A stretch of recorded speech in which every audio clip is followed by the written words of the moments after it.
everybody, and welcome back to day 3. Today's day 3 of our EKG challenge. We're doing a 30-day EKG marathon, and what that's going to really entail is starting at day 1, starting foundational and building through 30 days.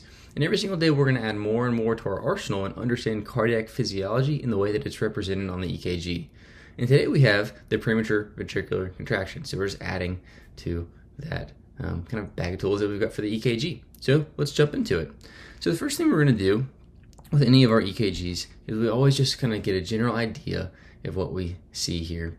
And so when I look at this EKG, maybe you could call it look at the forest, but what you'll notice is if I zoom in maybe to one of these rhythm strips here, maybe lead 2, and I want to know what's the rhythm looking like. As I scan through this rhythm initially, I see that I've got a regular rhythm. See, I've got narrow complex QRSs. And I see that rhythm. If I find a QRS that lands on a solid line, roughly here, we'll say that's 300, 150, 100, 75, somewhere between 75 and 100 beats per minute. We'll call this 80 beats per minute. So we have a rhythm that's going at 80 beats per minute, and you notice that these P waves seem to be driving that rhythm, seem to be conducting to that QRS complex, right? If I notice through the rest of the rhythm, if I scan through and get an idea, you'll notice that you have these funky looking beats. And I'm going to put them here in blue. We've got these 2 funky looking beats, but otherwise we have these nice regularly occurring QRS complexes.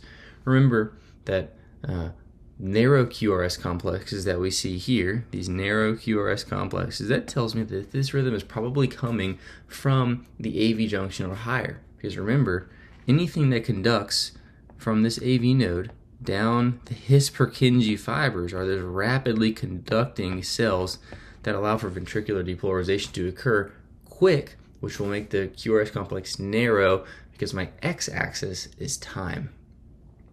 So the next thing I'm going to do with all EKGs is I think, okay, it seems like we've got generally at baseline P waves driving those QRS complexes. It's regular, it's happening at a rate of 80 beats per minute. Let me just verify that these P waves that I think are driving the rhythm are coming from the sinus node. And remember that our sinus P waves will be upright in lead 1, which you see here, upright P waves, and they're going to be upright in AVF. See those upright P waves there in AVF. And that's because, remember, the sinus node sits high in the right atria. Here's my SA node.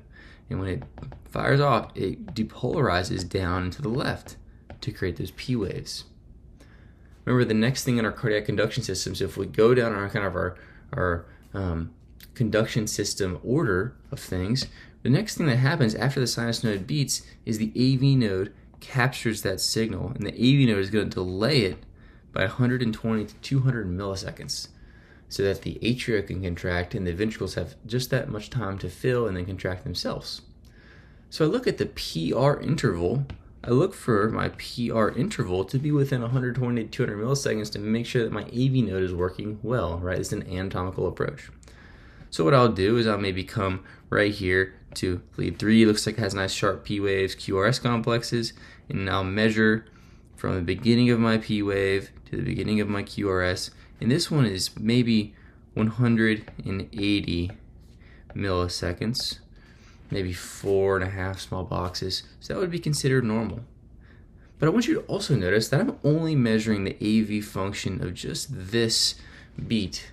So what I like to do to really make sure I have a good comprehensive understanding of the AV node is I scan through my rhythm, and I scan through and I go, are all the P waves conducting to a QRS in the similar fashion? Is the AV node working the same every single beat? And I scan through, and in this case it is. The next thing I'm going to do after the AV node is I'm going to look at my QRS complexes. We said it was narrow because the QRS here, if I look, my QRS is less than 120 milliseconds, which means that it's narrow, less than 3 small boxes. My QRS is upright in lead 1 and upright in AVF, telling me that it's going down and to the left, which is a normal QRS axis. And you can see if I look up here in V1, I've got these nice little septal R waves that grow throughout the precordium, and we get good R wave transition Remember, R wave transition means that as we go from V1 to V6, we get a stronger, more positively charged QRS complex because the heart is positioned kind of diagonally, laterally within the thoracic cavity. And those majority of those signals that are coming from the AV node on the transverse plane are headed towards the left ventricle, which if you notice is kind of going towards more of my anterior lateral lead. So I should expect my positive forces to be much stronger in that region, which I see here.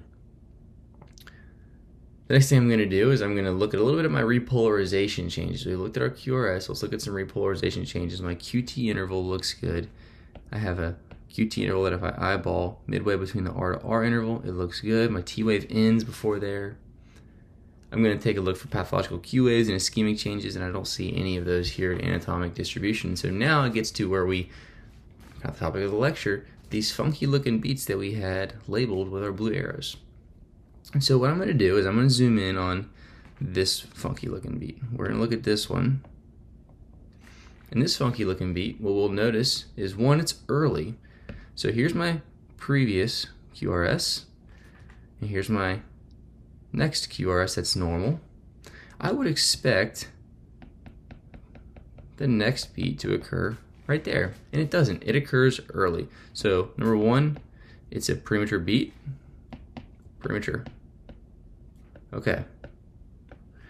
To help discern if it's an atrial or ventricular origin beat, there's a few things that we can look at. One, we can look at the QRS complex. Notice here that this QRS complex, the width of this is wide. Look at the duration.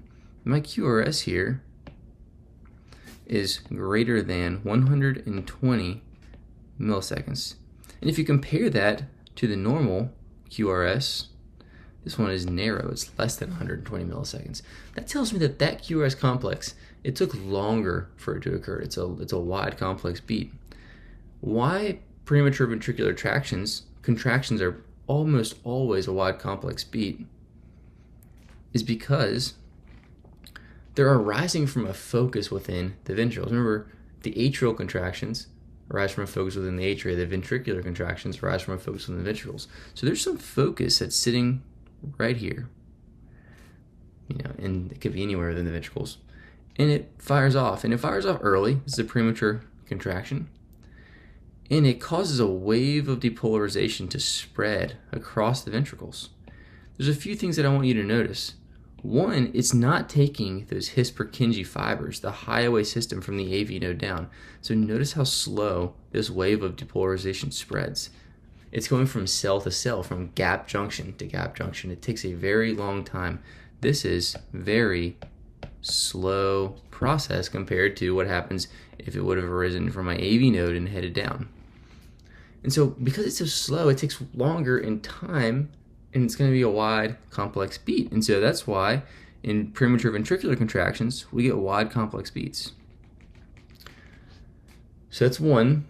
Two, I always want you to look before, this looks really like a PVC, a premature ventricular contraction, but I always want you to have the reflex to look in front of it. Do you see atrial activity before the beat? So this is like my normal P waves here, and then I see a premature beat, and I'm going to look for a P wave in here. I'm going to look for a P wave buried on my T wave. This is the T wave of the preceding beat. I'm going to look for subtle atrial activity, because sometimes you can have a PAC that does produce a wide, complex beat. That's a topic for another day, but just have that idea of, to verify this is a premature ventricular contraction, I just need to make sure that there's no premature atrial activity going on ahead of it. And luckily I don't see that here. And so because this is an early beat, it's a premature beat, it's wide, complex, ventricular origin, it's very aberrant. This is a premature ventricular contraction. And then you notice after the premature ventricular contraction, the rhythm takes a little bit to reset, and then you have the rhythm resuming, and then you have another PVC. The PVCs are not going to look like the normal QRS complexes, because if you notice, look at the axis it's going to be different. It's going to be going in a different direction. It just depends. That direction is going to depend on the focus itself. So I really hope this helps. Remember that premature ventricular contractions arise from within the ventricles, whereas a premature atrial contraction arises within the atria. And so whenever you are assessing a premature beat, I want you to understand that what happens when waves, ectopic waves, either come from the atria or the ventricles, what are the morphology changes expected and why? What is the cardiac physiology? In this case, we've got that widening of the QRS because we're not taking the highway system of the His-Purkinje fibers, and we're not going to have any premature atrial activity before it because this is a premature ventricular contraction. So I hope this helps. Hope this helps you with identifying premature beats. Yesterday we went over the premature atrial contraction, and today we went over the premature ventricular contraction. Hope you enjoyed the series so far. We are 10% of the way done, and I know you guys are already learning so much, I hope. And we will see you tomorrow. Please comment with any questions you've got. Take care.